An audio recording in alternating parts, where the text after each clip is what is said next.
Hi hello नमस्कार। आप देख रहे हैं banking simplified YouTube channel.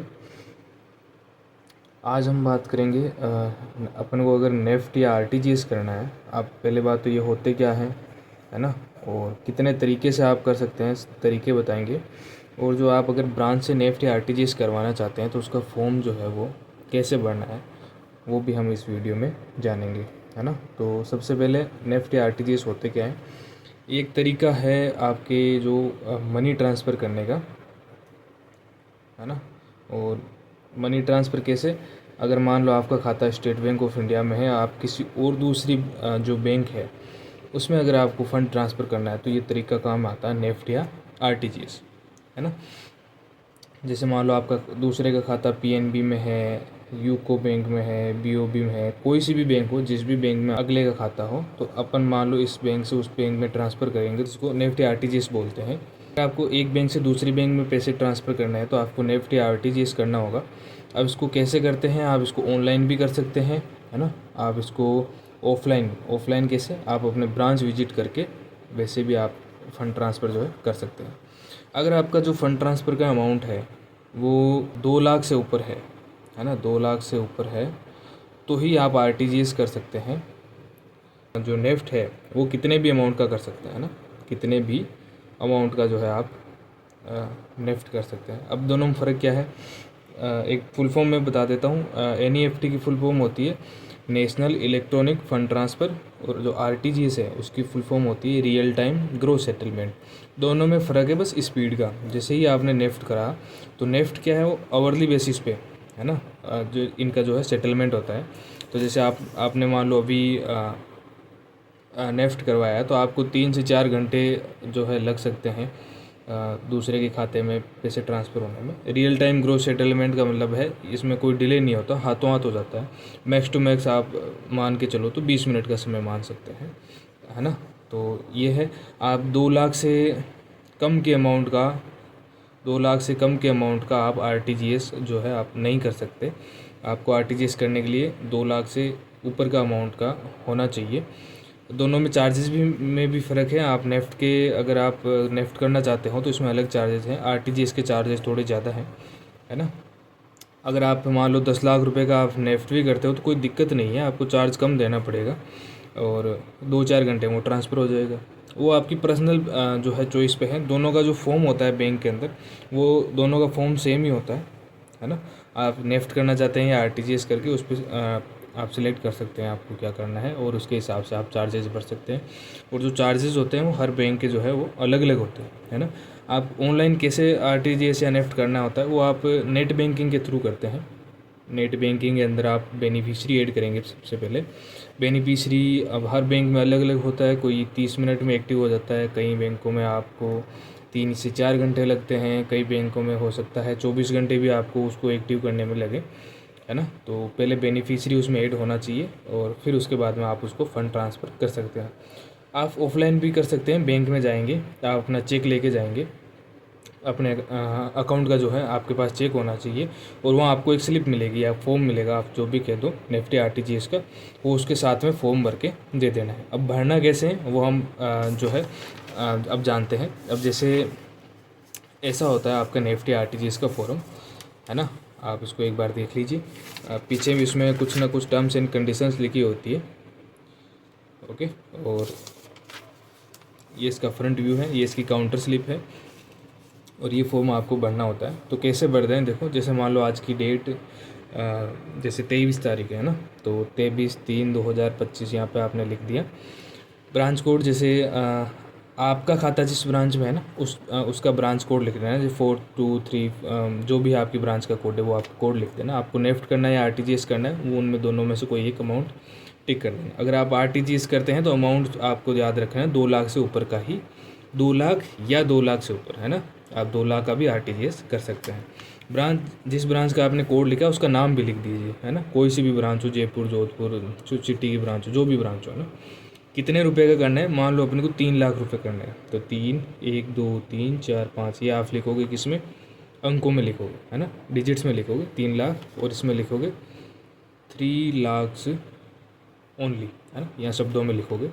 By debiting my account number, आपके अपने अकाउंट नंबर लिखोगे जिसको आपको डेबिट करके, डेबिट मतलब जिसमें से पैसे निकल के जाने हैं, है ना। तो आपके अकाउंट नंबर लिख देना 9876543221, जो भी आपके अकाउंट नंबर है वो लिख देना। By way of transfer, transfer सिर्फ और अगर आप करना आप ट्रांसफ़र से नेफ्ट करना चाहते हो तो हो जाएगा, कैश से नेफ्ट हो जाएगा, लेकिन जो आरटीजीएस है वो सिर्फ और सिर्फ चेक से होगा। अब कई बैंकों में जो है कैश से और ट्रांसफ़र से नेफ्ट नहीं होता है, तो बेटर रहेगा अगर आप अपना जो है चेक लेके जाएँ, आप इसको एज ए मैंडेटरी ही समझें, है ना। तो चेक यूजिंग चेक नंबर, आपको मैं एक चेक भी दिखा देता हूँ कैसा होता है।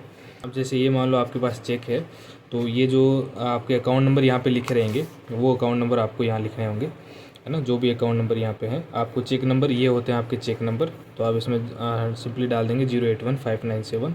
डेटेड, आप जिस तारीख का चेक दोगे, जैसे मान लो आज ही आपने चेक दिया है या पहले का आपके चेक दिया हुआ है, जैसे मान लो 2 दिन पहले का चेक है, 20 तारीख का चेक है, तो आप यहाँ पे तारीख डालोगे कि भाई 20 तारीख का जो है वो ये अपना चेक है ना। आगे लिखोगे बेनिफिशियरी का नेम। अब देखो मैं आपको बता दूं, जैसे अगले के अकाउंट में अगर अपन को पैसे डालने हैं तो उसकी आपको क्या क्या जो है रिक्वायरमेंट रहेगी, अगले की कौन कौन सी जानकारी आपके पास होना चाहिए। उस अगले इंसान का नाम अपने को पता होना चाहिए, उसका अकाउंट नंबर पता होना चाहिए, उसकी बैंक का नाम पता होना चाहिए, है ना। और बैंक की जो ब्रांच है वो ब्रांच कहाँ की है वो, और उस ब्रांच का जो IFSC कोड है ना, IFSC कोड, ये चीज़ें आपको उसकी पता होनी चाहिए। अब सबसे इम्पोर्टेंट, आपके अकाउंट नेम में भले ही एक आध कुछ ऊपर नीचे हो जाए चलेगा, लेकिन अकाउंट नंबर और IFSC कोड का हमेशा ख़ास तौर से ध्यान में रखना है। इन 2 चीज़ों को कभी भी आप हो सकता है तो 2 बार 3 बार 4 बार आप उसको क्रॉस वेरीफाई कर लीजिए, क्योंकि अगर इनमें गड़बड़ी हुई, है ना, तो वो है आपका पैसा किसी और के भी खाते में चला जा सकता है। क्योंकि स्टेट बैंक ऑफ इंडिया में जैसे मान लो आपका अकाउंट है, तो स्टेट बैंक ऑफ इंडिया को नहीं पता ना PNB में अगर किसी का खाता है तो उसका खाते का नाम क्या होगा, है ना, वो उसी का खाता है, वो उनके पास डेटा नहीं है ना उसको चेक करने का कि भाई सही जा रहा है क्या जा रहा है। आपने अकाउंट नंबर में उन्होंने जो लिख दिया ना, आपने उसमें नाम में रमेश लिख दिया अकाउंट नंबर में, तो वो रमेश लिख के ही सबमिट कर देगा जो भी वहाँ बैंक वाला होगा, क्योंकि उसको नहीं पता है कि वो सही है या गलत है। आपने जैसा लिखा है आप उसमें क्लियर लिखेंगे, है ना। और ख़ास तौर से ध्यान रखेंगे अकाउंट नंबर का और IFSC कोड का, ठीक है। तो आप बेनिफिशियरी का नाम, जैसे आप मान लो भेज रहे हो, जैसे किसी का नाम है आकाश, है ना, तो AAKAS आकाश उसका नाम लिख दिया। और बैंक एंड ब्रांच नेम, मान लो उसका अकाउंट उसका पंजाब नेशनल बैंक में है, और ब्रांच मान लो कोई सी भी, मान लो कहीं की भी हो, है ना, जोधपुर की ब्रांच है, PNB जोधपुर ब्रांच, आप ऐसे लिख सकते हो। उसका IFSC कोड लिख दोगे, जैसे PUNB000, जो भी आपका 2341, जो भी मतलब वो अगला बताएगा ना आपको कि भाई मेरा अकाउंट जिस ब्रांच में है उसका ये IFSC कोड है। अकाउंट नंबर उसमें यहाँ मेंशन कर दोगे आप। अब अमाउंट जो है फिर से वर्ड में लिखोगे 3 लाख से ओनली, फिगर में लिखोगे 3 लाख, ठीक है। अब चार्जेस जो होते हैं हर बैंक के अलग अलग होते हैं, आप वेरीफाई कर लेना कौन सी बैंक में कौन से कितने चार्जेस हैं, आप ऑनलाइन भी वेरीफाई कर सकते हैं। ब्रांच में कहीं ना कहीं बोर्ड लगा होगा, आप जब भी ब्रांच, क्योंकि जाहिर सी बात है आप ब्रांच तो जाओगे ऑफलाइन सबमिट करोगे, तो आप ब्रांच में कहीं ना कहीं आपको बोर्ड मिल जाएगा, है ना। मान लो इसके 4 रुपये हैं, है ना, तो आप यहाँ टोटल अमाउंट भरोगे 3 लाख और 4 रुपये, है ना, 3 लाख और 4 रुपये। और फिर नेम ऑफ एप्लीकेंट आपका नाम आएगा, जो आपने चेक में यहाँ पे आपका नाम जो भी है ना, वो आप यहाँ पे आपका नाम लिखोगे, आपका एड्रेस लिखोगे, आपके मोबाइल नंबर लिखोगे, है ना।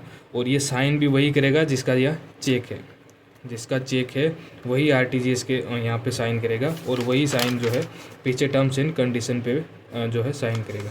अब टर्म्स एंड कंडीशन क्या है, टर्म्स एंड कंडीशन ये है कि भाई इसमें फॉर्म के अंदर जो भी अकाउंट नंबर या IFSC कोड लिखे हैं, अगर वो सही है या गलत है, इसकी संपूर्ण जिम्मेदारी जो है एप्लीकेंट की होगी, बैंक की कोई जिम्मेदारी नहीं होगी। अगर एप्लीकेंट ने जो डिटेल दी है वो अगर गलत पाई जाती है तो उसके हिसाब से एप्लीकेंट ही जिम्मेदार होगा, बैंक कोई जिम्मेदार नहीं होगा, है ना।